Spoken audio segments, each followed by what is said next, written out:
১.৫ বছর প্রাসাদবন্দী, চাঞ্চল্যকর তথ্য দিলেন রাষ্ট্রপতি। অন্তর্বর্তী সরকারের সময়ে টানা ১.৫ বছর নিজেকে প্রাসাদবন্দী থাকতে হয়েছে বলে দাবি করেছেন রাষ্ট্রপতি মোহাম্মদ শাহাবুদ্দিন। গত ২০ ফেব্রুয়ারি রাতে বঙ্গভবনে দেওয়া একান্ত সাক্ষাৎকারে বাংলাদেশের একটি গণমাধ্যমকে তিনি বলেন, ওই সময়ে তাকে অপসারণের একাধিক অসাংবিধানিক চেষ্টা হয়েছিল, তবে তিনি সাংবিধানিক ধারাবাহিকতা রক্ষায় অবিচল ছিলেন। আলাপচারিতায় রাষ্ট্রপতি বলেন, ২০২৪ সালের ২২ অক্টোবর বঙ্গভবন ঘেরাওয়ের ঘটনায় পরিস্থিতি বিভীষিকাময় ছিল। ৩ স্তরের নিরাপত্তা জোরদার করে পরিস্থিতি নিয়ন্ত্রণে আনা হয় বলেও তিনি উল্লেখ করেন। তার ভাষ্য, কোনো অবস্থাতেই ভেঙে পড়েনি, রক্ত ঝরলেও সাংবিধানিক ধারাবাহিকতা রক্ষা করব এই সিদ্ধান্তে অটল ছিলাম। রাষ্ট্রপতির দাবি, গণ অভ্যুত্থানের কিছু নেতার চাপে তাকে অপসারণের উদ্যোগ নেওয়া হয় এবং রাজনৈতিক দলগুলোর মধ্যে এ নিয়ে তৎপরতা ছিল।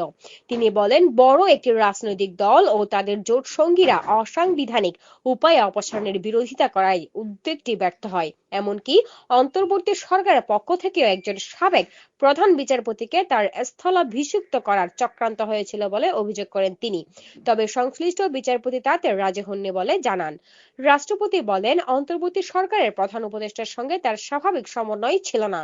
সংবিধান অনুযায়ী বিদেশ সফর শেষে রাষ্ট্রপতিকে অবহিত করার বিধান থাকলেও তা মানা হয়নি বলে তার অভিযোগ।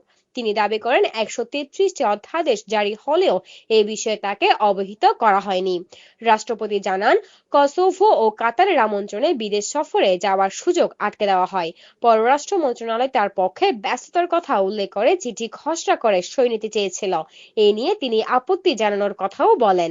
আরও অভিযোগ করেন, বিদেশে বাংলাদেশ মিশনগুলো থেকে রাষ্ট্রপতির ছবি নামিয়ে দেওয়া হয়েছিল, যা তাকে অপসারণের প্রথম ধাপ হতে পারে বলে তখন মনে হয়েছিল।